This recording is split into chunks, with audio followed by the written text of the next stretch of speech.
Good morning, Morai V'Rabotai, Beruchim Abayim. We are continuing on Masechet Succah, and we are on Daf Chaf Dalet Amud Aleph, the top of the Amud, 4 lines down.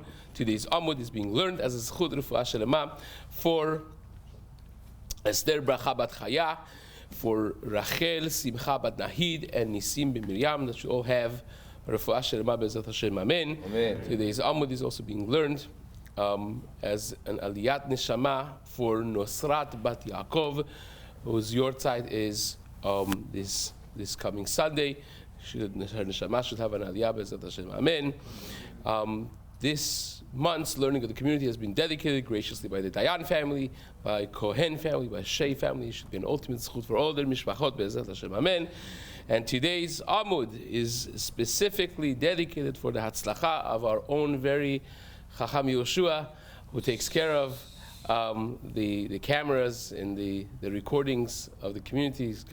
Something big coming up today, but Be'ezrat Hashem should be much Hatzlacha in all of your endeavors. Amen. And it should be with much bracha, whatever you do. Amen. Amen. Okay, so we are in midst our Machloket Rabbi Yehuda and Rabbi Meir that we discussed. We spent the whole Amud discussing why it is that according to Rabbi Meir, you cannot have an animal as the wall of the Sukkah. Last we checked, you could have anything as the wall of the Sukkah. There's no restrictions of Gidulo min HaKarka or Davar HaMekabel Tum'ah. So we were scratching our heads exactly what the reason is that Rabbi Meir says that an animal should not be stood up for the wall of Sukkah, and we had machloket by Rabbi Zera, Shema Tamut, Shema Tivrach, maybe it's going to drop dead, maybe it's going to run away. And we mentioned that according to Abaye, our Gemara holds that Rabbi Meir chayish lemita, that Rabbi Meir indeed is concerned about sudden death. Rabbi Yehuda doesn't hold of that. Rabbi Yehuda says, well, we're not concerned about sudden death, and therefore it would be fine. That's how we left off. So says the Gemara, at the same time we discuss that a person could on Shabbat, if you bought a barrel of wine from a kuti, who usually do not separate terumot u'maserot, and now Shabbat has came, you couldn't, for whatever reason, in Rashi, you couldn't separate Terumot Maserot. On Shabbat, you could stand there and say, fine, so this 100 liters, gallons, whatever, 100 login of wine that I have, 2 of them should be Terumah, 10 of them should be Maaser, 9 of it should be Maaser Shani. Here is the money in my wallet that is going to be Chal, the Kedushav Maaser Shani on that. Hazaku Baruch. Now, it's fine, I could drink from this on Shabbat. Not because I literally separated physically the wine, the 10, the 9, and 2 login of wine, but I made them, I called the name of Terumah, Maaser Rishon, Maaser Sheni on them, and hence, the wine there is no longer Tevel. Right? That's Rabbi Meir. And Rabbi Yehuda said what? No, you can't do that. Now, we assumed that the reason of the machloket is because Rabbi Meir holds that you could do that. We're not concerned about the barrel of wine all of a sudden exploding and the wine goes to waste, and then it turns out lemafreya that what you drank on Shabbat was tevel, because you never got to actually separate the terumah u'maaser from that, because he broke. So Rabbi Meir, who is chayish lemita, who is concerned for sudden breaking, sudden death, all of a sudden over here is not concerned about the barrel popping. And Rabbi Yehuda, who over here by the death of a person or death of an animal, it says by both, right? By Sukkah, it says you could have the animal as a wall of Sukkah. We're not worried that the animal is going to drop dead. By Masechet Gittin, he held that a woman whose husband is a Kohen went to Medinat Hayam, she could continue eating terumah, no problem, because we assume he's still alive. You're not concerned for him dropping dead, right? That's All of a sudden over here he says that the barrel you cannot separate. Why? We're assuming the reason of Rabbi Yehuda is because he's concerned the barrel is going to pop, explode, break, and then you're going to end up with no real Truma Maser Sheni. Then in retrospect, what you drank on Shabbat was Tevel. Right? So it comes out the stira from Rabbi Meir to Rabbi Meir, and Rabbi Yehuda to Rabbi Yehuda. Nothing makes sense. Right? Rabbi Yehuda is chayish lemita. Rabbi Meir is chayish lemita. He's concerned about death, but he's not concerned about the barrel popping. Rabbi Yehuda is not concerned about death, but it is concerned about the barrel popping. So the Gemara is going to contrast that, and then we'll see that things were not necessarily as we deemed them to be. Says the Gemara, Kasha de Rabbi Meir ad Rabbi Meir, and Kasha de Rabbi Yehuda ad Rabbi Yehuda. Right? So says the Gemara, Kasha de Rabbi Meir ad Rabbi Meir, Amar lecha Rabbi Meir, mita shchicha b'kiyat hanod lo shchicha. Rabbi Meir says, well, death is common. It's, Malach HaMavet is going to pay a visit to everyone at some point, right? And it's not in your hand. It's nothing you could do about it. Nothing you could do. Haneshama lach v'aguf pa'olach. Malach HaMavet, when he comes, you never know. But b'kiyat hanod, barrels don't just pop. You could bang into them and break them. So you know what you could do? You could pick it up, give it to a shomer, pay top money. No one is going to touch it. You put in your edek and Shabbat. You put 2 locks on the door. No kid's going to be allowed up there to play. And you're going to be good. It's not shachiach that the barrel all of a sudden is going to pop. So says the Gemara, if shardem asalel shomer, you hand it over to a guard, to a shomer, you lock up the doors, and you're going to be good. So that's fine. But kasha de Rabbi Yehuda, de Rabbi Yehuda. Still we have a stira between Rabbi Yehuda. Rabbi Yehuda who says we are not concerned for sudden death. All of a sudden over here seems to be concerned that the barrel, something's going to happen to it. Says the Gemara, you think the reason of Rabbi Yehuda is because he's concerned about the barrel popping? Absolutely not. He doesn't care about the barrel. That's not the reason. Tamad Rabbi Yehuda lav mishum dechayish lebikiyat hanod. It's not because he's concerned about the barrel breaking. Ela mishum delet leh berera. Because Rabbi Yehuda does not hold of berera. Now, yesterday I held back from explaining this because this is one of the greatest shas sugyas that you could ever have. Wow. Yesh berera or en berera. What does that mean? If I do something halachic that needs differentiation between things that I have in front of me, but it's not going to be clear which one is which until later. Do we say that yesh berera? That means in retrospect, we look back and say, oh, this that you did yesterday was meant to be on this. Now it's clarified. But it's only working in retrospect. At the time you did it, we had no idea. Does that work or does that not work? And we have many different examples of the Oraita cases, the Rabbanan cases. Here is one such case. Remember, you have 100 login of wine sitting in this barrel. And what are you doing? You're saying, well, 2 login should be terumah. So where is that 2 login now? Well, it's still in the barrel. And we don't know which login. Tomorrow night on Motzei Shabbat after Havdalah, when you come take 2 login out, turns out that when yesterday you said 2 login should be terumah, it was this 2 login. Now, if you know physics, in the past 25 hours, this has been, the molecules have been surrounding the barrel 1,000 times. They've been moving around this liquid. And now it turns out that the 2 login that I said yesterday, is this 2 login that I chose. And the 10 login that I made it maaser is this 10 login. And the 9 login that I made maaser sheni is this 9 login. You need the concept of berera, right? Otherwise, let's imagine logically what me and you would say. Me and you would say, well, either the whole concept is not going to work, Because once you can't tell me which one is teruma, that doesn't even work. You could talk from now until Mashiach comes and it's still not working. Because if you can't give me what exactly is the teruma and maaser in this barrel, then your words are bogus and it's not going to work. So the whole thing is tevel midoraita. Either that, or at the very least, I would say, you know what happened? You just got yourself into a lot of trouble. Because you said just the top 2 login should be teruma, and it happens, the top 2 login at this second becomes teruma. But you know what happens 5 minutes from now? It's all mixed. I have no idea where the original molecules and things are. And then instead he said 10 login should be maaser and 9 other login should be maaser sheni.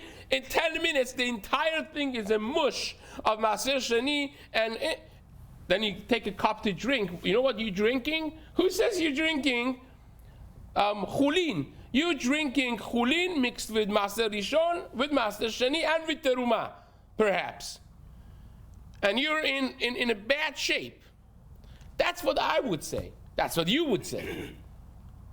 Indeed, that's the machloket Rashi and Tosafot, simplified machloket Rishonim, in the Shita of Rabbi Yehuda, why we hold en berera.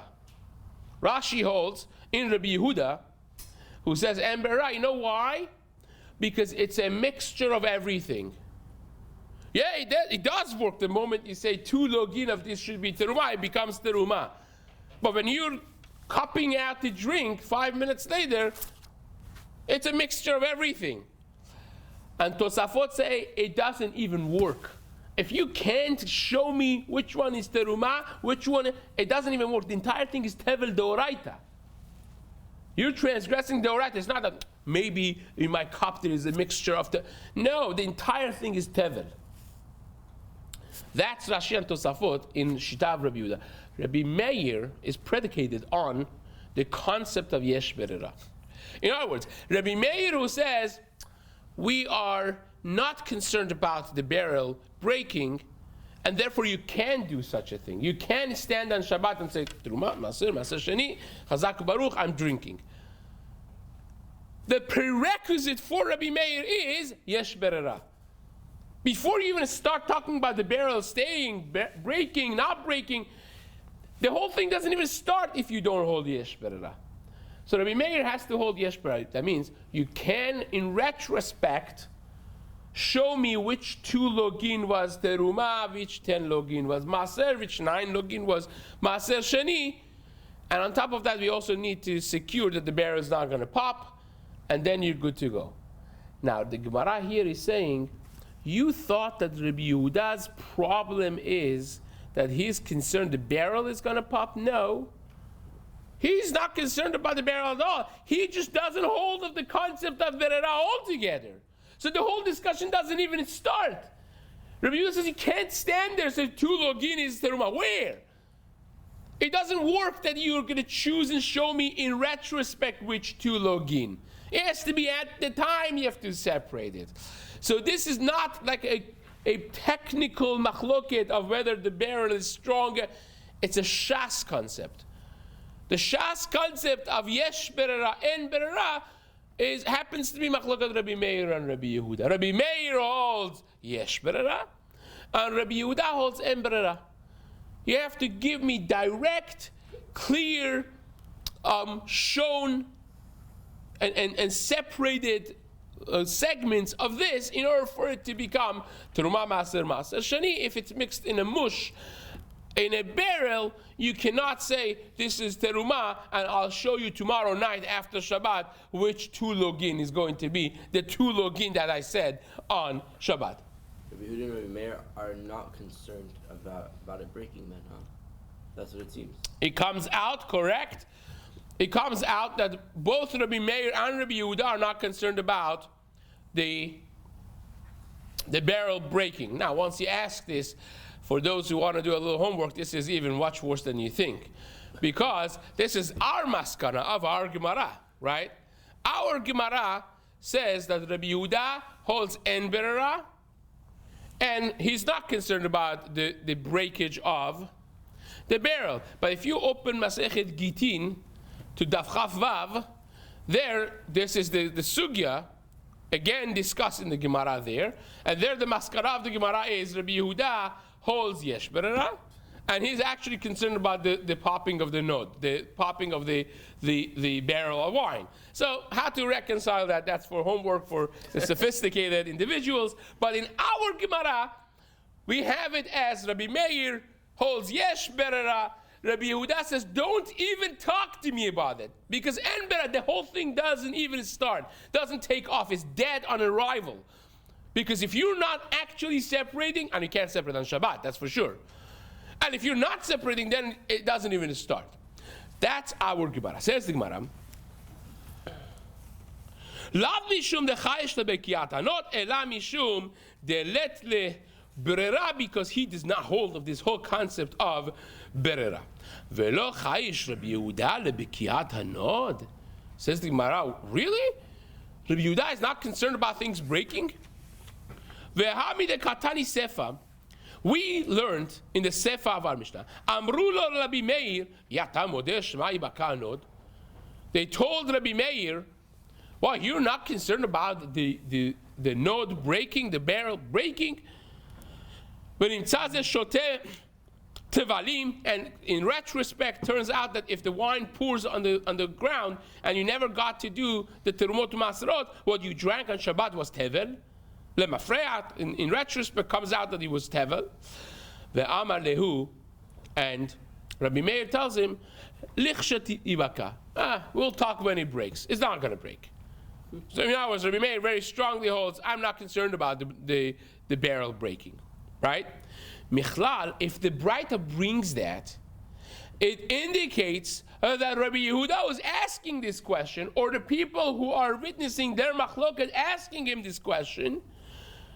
It indicates that Rabbi Yehuda, his opponent, actually holds we are chayish for b'kiyat hanot, for the barrel breaking.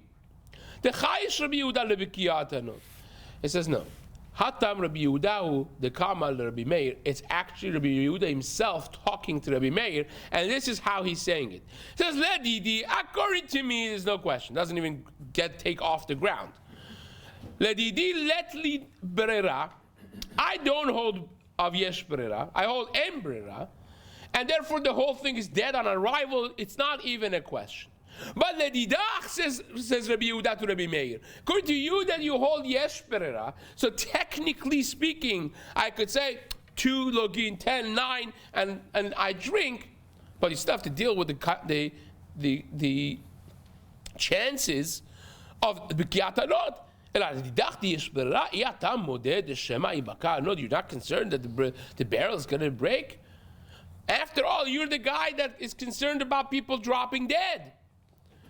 Amaleh, Rabbi said, no, it's very different. We'll talk if it breaks. That means it's not going to break. It's not the same thing as people dropping dead. So the Gemara says, so we conceded basically on this b'kiyat hanot and yesh berera, em berera, fine. But I have another question. You are telling me, in the case of cow standing as a wall for sukkah, Rabbi Yehuda says it's okay because we're not concerned about the cow dropping dead. The woman whose husband is a kohen could continue eating truma because we're not concerned that her husband, who we don't know where he is dead. We're not concerned about that. That's what we're saying in Rabbi Yehuda, right? Says the Gemara, Rabbi Yehuda is not chayish lemita, really? V'hatina, we learned in the Mishnah, Rabbi Yehuda omer af isha acheret matkinin lo, in the first Mishnah in Masechet Yuma, when we are preparing our Kohen Gadol for the amazing, mighty day of Yom Kippur, we do a whole bunch of things. We don't let him sleep at night. We do the whole preparation process. And one of the things that we do is we give him a second wife. Now, it's very lomdish. This is something actually, maybe one of the most complicated sugyas in Masechet Yuma, because Kohen Gadol is also not allowed to have 2 wives. So how do you do it? That he has 2 wives, he doesn't have 2 wives. It's like a reserve wife that if this dies, this one kicks in, whole thing. But we do it. You know who says that we do this? Rabbi Yehuda. Why would we do it? Because we are concerned maybe the first wife is going to drop dead. Bye-bye. And Rabbi Yehuda is the one that says we're concerned about that, therefore he has to have a second wife. So make your mind. Are you concerned about people dropping dead or not concerned about people dropping dead? It's for God's sake the same person. Rabbi Yehuda, who we have for a whole daf, we have discussed that he's not concerned about people dropping dead. He says over here that we're going to be matkinin lo isha acheret shema tamut ishto. Maybe his wife is going to die. So says the Gemara, ha'it marala amar Rav Huna b'reit Rav Yeshua ma'ala asu b'kapara. Says no, that's very different. Really, Rabbi Yehuda is not concerned about the wife dying, not. But you know, when is one time a year that we really go out of our way to be crazy choshesh for every possibility, even though that's not a regular chashash? Like we keep the Kohen Gadol up, we don't let him eat certain foods. It's the fast of Yom Kippur. He can't eat this, he can't eat this, because maybe carry. And we keep him up the whole night, maybe carry. He falls asleep for 2 seconds sitting on a cold stone ground, and we have to wake him up, right? Because chas v'shalom is going to become carry. It's crazy chashashot that are, over the top, because on Yom Kippur we don't want to take any chances. This is one time a year that ma'ala asu b'kapara. The entire Klal Yisrael's atonement depends on the avodah of the Kohen Gadol on Yom Kippur. We don't want to take any chances. So we're not playing with the regular rules of the game, even though that Rabbi Yehuda is the one that says we're not concerned about people dropping dead. He says when it comes to Yom Kippur, we want to make sure that even if she drops dead, 1 in a million chance that we normally halachically would not be considered choshesh, we not consider it even a possibility. Here we do. We're concerned about it. We prepare a second wife for him as well. Ben leman da'amar shemat tamut, ben leman da'amar shemat tivrach, midoraita mechitza ma'al yahi. V'rabbanan hu de gazur ale. Now the Gemara asks the bombshell question. Gemara says, fine. We went through more than a daf of Gemara discussing Rabbi Meir, Rabbi Yehuda. Is this animal standing wall for Sukkah considered a proper mechitza? Not considered proper mechitza? Let's take a step back and review what we said. What we're saying is, Chazal made a gezerah. Maybe this animal is going to run away. Maybe this animal is going to drop dead. That's the concern we said it is, right? Which means, translated, means, Mideoraita really is a good mechitza. Biblically speaking, this is a good mechitza.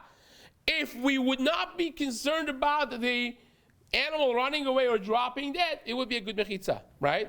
Only miderabbanan we're concerned maybe he's going to drop dead, maybe he's going to run away. Therefore, we say don't use it. But biblically, you know what the problem with that is? Because we mentioned Rabbi Meir and Rabbi Yehuda say a number of halachot about this, right? One is asa lebema dofan lesukkah. One of them is a wall for sukkah. But there are other things. Velo lechi lemaboy. You can't make it serve as a post for maboy in chod eruvin, which also is a chumrah, right? Which means midoraita really is considered a good post for eruvin, but we are choshesh that it's going to run away or die. Velo pasin leberaot. We can't use it as the diomdin, as the double L-shaped wall around the well in the wilderness, right? You remember for Oleh Regalim, for the pilgrimage. And the other one is, you can't use it as a golel. Velo golel lakever. This is a problem. Because what does it mean, velo golel lakever? And that if you used it as a mechitza covering a grave or a coffin, it's not going to become tameh. Right? Which means if it was a real mechitza midoraita, if it was considered a mechitza, it would become tameh. But we don't consider it a mechitza, therefore it doesn't become tameh. Is that a chumrah or a kula? That's a massive kula. That's a massive leniency. In other words, you're saying midoraita is really a good mechitza. Translate, it should become tameh. Because it is a golel. Golel, a cover for a grave, a coffin, always becomes tameh. And you're telling me, really, it is a golel. But midrabanan is not. How can you say that? How can you say that midrabanan we did away with a tum'ah deoraita? All the other three things is a chumrah. I could deal with that. Midoraita would be good. Midrabanan we said don't do it. We're being machmir, we're being stringent. Here you're being lenient big time. Because midoraita, if this is considered a good golel, a good mechitza, it should become tameh. And yet you're telling me, not a golel. Doesn't become tameh. That's a massive bombshell. We never midrabanan take away a tum'ah doraita. And this is such a powerful question that the Gemara is going to delete the entire thing that we said for a daf and a half. Oh, man. Shema tivrach, Shema yamut. No, that's not the pshat in Rabbi Meir and Rabbi Yehuda.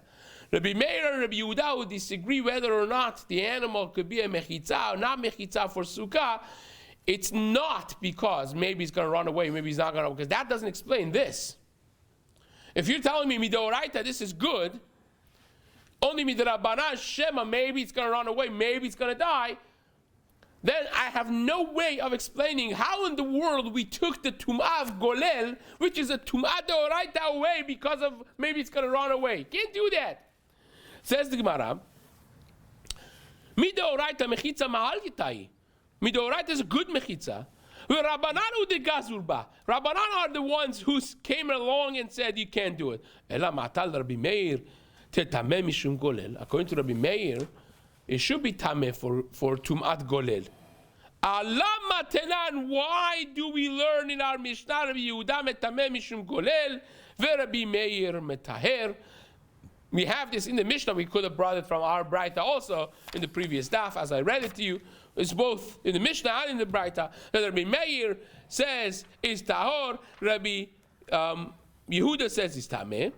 So how can Rabbi Meir say is tahor? Ela Amar. This Gemara is reversing the entire thing, dropping.